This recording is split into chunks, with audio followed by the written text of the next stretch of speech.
እትኹናት ብጣዕሚ ሓፂር እዋን ዝውዳእ ክንገብሮ ኢና ክብል ጀነራል ጻድቃን ገሊጹ።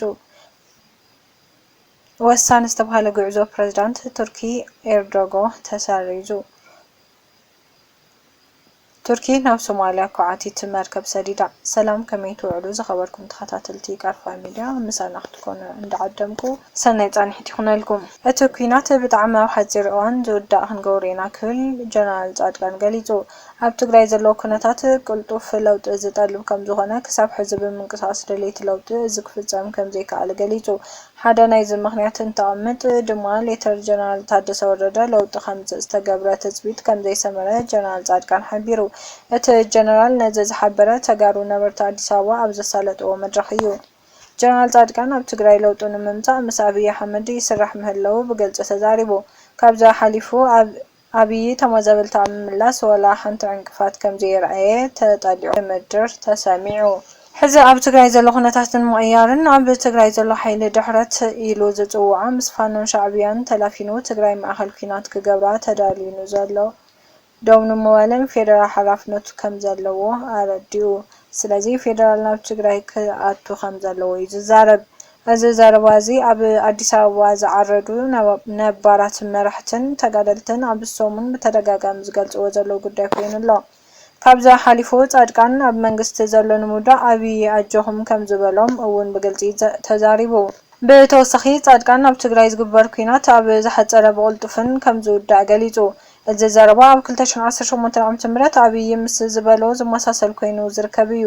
ይኹን እምበር ካብ ሕሉፍ ኣጋጣሚታት ዘርኢካ ኩናት መዓዝ ከም ዝጅመር እምበር ዝውዳእሉ ግዜ ምዝራብ ዝኸበደ እዩ።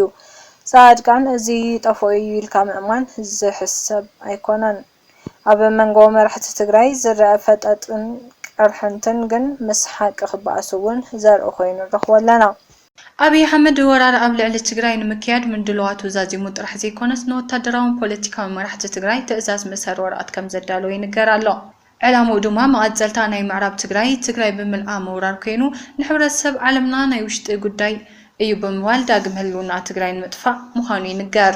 እዚ ናይ ሕጊ ምኽባር ተባሂሉ ወፂኡ ዘሎ ወረቐት ምስ ግዝያዊ ምምሕዳር ወዲ ወረደ ብምትሕባር ንኽፍጸም ከም ዝተሓሰበ እውን ጭምጭምታ ኣሎ። ብመሰረት እዚ ወታደራዊ መራሕቲ ማዕርጎም ከቕንጣጥ ኣብ አዲስ አበባ ዘሎ ብመንግስቲ ዝተዋሃቦም መሬት ይኹን ኣብ ባንኪ ዘለዎም ገንዘብ ምእጋድ ከም ዝርከቦ እቲ ዝረኸብናዮ ሓበሬታ የረድእ። እቲ ናይ ባንኪ ሒሳብ ምእጋድ ዛጊድ ተተግቢሩ ምህላው ኣብዚ ዝሓለፈ መዓልትታት ዝወፀ ሓበሬታታት የረጋግጹ። እቲ መእሰሪ ወረቐት ዝወፀሎም 40 ወታደራዊ መራሕቲ 41 ፖለቲካዊ መራሕትን 28 ሰብ ሃፍትን እዮም። ምክንያት መእሰሪ ዝቐረበ ድማ ብዝውውር ዘይሕጋዊ ደቂ ሰባት ዝውውር ማዕድን ምስ ሃገራት ጎረቤት ሱዳን፣ ግብፅን ኤርትራን ብዘይሕጋዊ ርክብ ምፍጣር እዩ። መሰኻኽር ኣብ አዲስ አበባ ዝርከቡ ንስርዓት ብልጽግና ዘገልግሉ ዘለው ተጋሩ ምዃኖም ዝወፁ ሚስጥራዊ ሓበሬታ የረድእ። ጉዕዞ ፕረዝዳንት ቱርኪ ኤርዶጋን ተሰሪዙ። ፕረዝዳንት ሃገረ ቱርኪ ሪሲፕ ጣይብ ኤርዶጋን ሎሚ ሰኒ 9 ጥሪ ኣብ ዩናይትድ ዓረብ ኤምሬት ከካይድዎ ተታሒዙ ዝነበረ ዑደት ተሰሪዙ። እቲ ጉዕዞ ዝተሰረዘ ፕረዝዳንት ኤርዶጋን ፕረዝዳንት ቢን ዛይድ ብቴሌፎን ድሕሪ ዘካይድዎ ዝርብ ምዃኑ ቲአርቲ ጸብጺቡ። ምክንያት ምስራዝ እቲ ጉዕዞ መሐመድ ቢን ዛይድ ጥዕናዊ ጸገም ስለ ዘጋጠሞምን ሆስፒታል ብምእታዎምን እዩ። ብምዃኑ ፕረዝዳንት ኤርዶጋን ጽባሕ ሰሉስ ባእታ ናብ አዲስ አበባ ከም ዝመጹ እውን ተፈሊጡ። እቶም ፕረዝዳንት ናብ አዲስ አበባ ዝመጹ ኣብይ ዝገበረሎም ጻውዒት ምዃኑ ይዝረብ። ኣብ ርክቦም ዝተፈላለየ ስምማዓት ከም ዘካይዱን ዝፈራረሙ ሰነዳት ከም ዝህሉን ቢሮ ርክብ ህዝቢ ቱርኪ ዘውፅኦ ሓበሬታ ከም ዝገለጸ ምጽብጻብና ይዝከር። ቱርኪ ናብ ሶማልያ ኳዕቲት መርከብ ሰዲዳ። ቱርኪ ኣብ ዓሚቕ ባሕሪ እትኹዕት መርከብ ካጋሪበይ ናብ ሶማልያን ፈለማ እዋን ኣብ ወፃኢ ሃገራት ክትሰርሕ ተልእኾ ሂባ ከም ዝለኣኸት ሚኒስተር ጸዓትን ሃብቲ ተፈጥሮ ኣልፓርሳልን ባይራካታር ገሊጹ። ኣብታ ሃገር ኣብ ዝካየድ ዘሎ ጻዕሪ ጸዓቲ ባሕሪ ታሪኻዊ ስጉምቲ ምዃኑ ኣገልግሎት ዜና ኣንዳሉ ትማሊ 8 ለካቲት ኣብ ዝዘርግሖ ጸብጻብ ይሕብር። ባይራካታር ኣብ ውድብ ታስኩ መርስን ኣብ ዝተኻየደ ስነ ስርዓት ምፍናው ኣብ ዝሃቦ መግለጺ እታ መርከብ ድሕሪ ኣስታት 45 መዓልትታት ናብ ሞቃዲሾ ክትበጽሕ ምዃናን ኣብ ወርሒ ሚያዝያ ኣብ ዒላ ካርዳ ሓደ መኹዓቲ ክትጅምር ተጽቢታ ኣሎ። ቱርክን ሶማልያን ኣብ 2024 ዓ.ም ፈረንጂ ኣብ ምድርን ባሕርን ዝግበር ዳህሰሳ ነዳድን ጋዝን ዘሽፍን ስምምዓት ምፍራምን ዝዝከር እዩ። እቲ ሳይስሚክ መርከብ ኦሪክ ራይስ ቅድሚ ሕዚ ኣብ 3 ናይ ባሕሪ ቦታታት ጅህሰሳት ከይዳ ምንባራ ተገሊጹ። ቱርኪ ሃገራዊ ኩባንያ ነዳዲኣ ክሳዕ 2028 ኣብ ዘሎ ግዜ ኣብ መዓልቲ ኣስታት 5,000 ቢርሚል ነዳድን ጋዝን ምፍራይ ክተብጽሕ ዕላማ ከም ዘለዋ ዝገለጸት ባይር ካታር ዓቕሚ ምፍራይ ድማ ናብ 1 ሚልዮን በርሚል ኣብ መዓልቲ ምዕባይ ናይ ነዊሕ ግዜ ሽቶ ከም ዘለዋ ገሊጹ።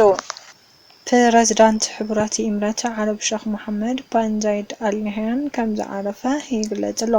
ፕረዚዳንት ሕቡራት ኢሚራት ዓረብ ሼኽ መሐመድ ቢን ዛይድ አል ናህያን ከም ዝዓረፈ ብማዕከናት ዜና ቱርኪ ይሕበር ኣሎ። ካብ ዝሰብ መዚ ኢሚራት ዓረብ ወግዓዊ መረጋገፂ እኳ እንተዘየለ ወግዓዊ መራኸቢታት ኣቡዳቢ ልዑል ምንቅስቓስ ይረኣይ ከም ዘለዎ ምንጭታት ናይቲ ዞባ ይሕብሩ ኣለዉ። እዚ ሓበሬታ እዚ እንተተረጋጊጹ ንዞባ ወሽመጥ ዓረብ ዓቢ ታሪኻዊ ምዕራፍ ክኸውን እዩ። ሼኽ መሐመድ ኣብ ዲፕሎማሲ ማእከላይ ምውራቕን ዓለማዊ ፖሊስ ዓቢ ጽልዋ ዝነበረ መራሒ ከም ዝኾነ ይንገር ኣሎ። ዝኸበርኩም ተኸታተልቲ ቃርፋ ሚድያ ቤተሰብ ስለ ዝኾንኩም እንዳመስገንና ዜናታትና ነዚኦም ይመስሉ ነይሮም። ሰላም